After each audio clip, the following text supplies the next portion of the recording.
Hey guys, Corey from Aquarium Co-op here, and today I want to show you how to breed Heterandria Formosa, also known as the Least Killifish or the dwarf Livebearer. And let's go ahead and take a look and see what they are, and then we'll talk about how to breed them. So, we've got a wild-caught colony here, and they don't get very large. So when you're seeing these females in the back there, they're about 1.5 inches maybe. And they basically have a lateral black line and a few stripes, and you know, kind of a nice spot on the dorsal fin. Sometimes you can get a red variation of that. But being that these are a very, very small Livebearer, the males only get about 1 inch, and the females can't carry that many fry at a time. And so what they are is they're like a little conveyor belt. And basically every other day or so, each female is going to produce a fry, and so they kind of come out of the egg, you know, unfold, and then leave the female. And so when you get this in a little planet tank, things like that, you're just going to start spotting fry. Now, I'm focusing on all the adults here. The fry are hiding away from the adults because they don't want to be eaten. So if we go down towards the gravel, you can see there's some fry moving around down there. Now if we go down towards some cover over here, where this is just some yarn, typically we're going to see even more.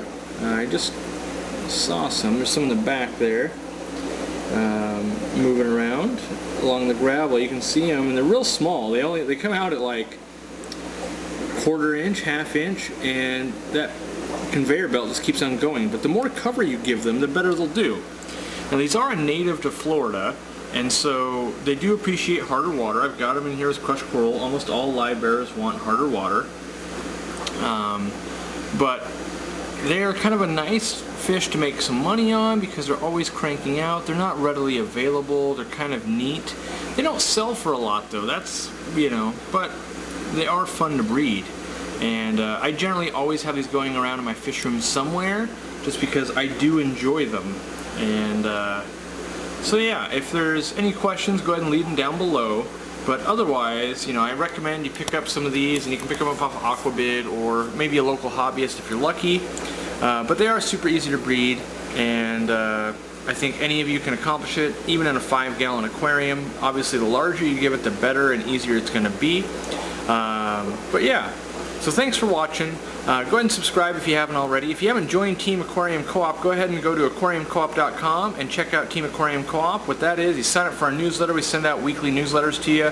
And then there's perks. So your job is to kind of share content, and if you see a new hobbyist struggling with, let's say, pH or something like that, share one of our videos to help them out with that.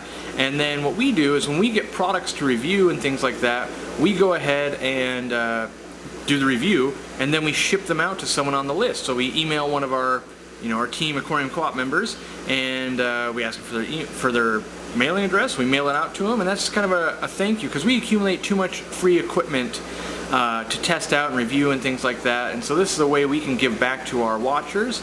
And yeah, there's also, you know, anything you see in our videos that we use pretty much for sale online as well, so go ahead and check that out. But we do appreciate you watching, and we'll see you in the next video. Hope you found this helpful.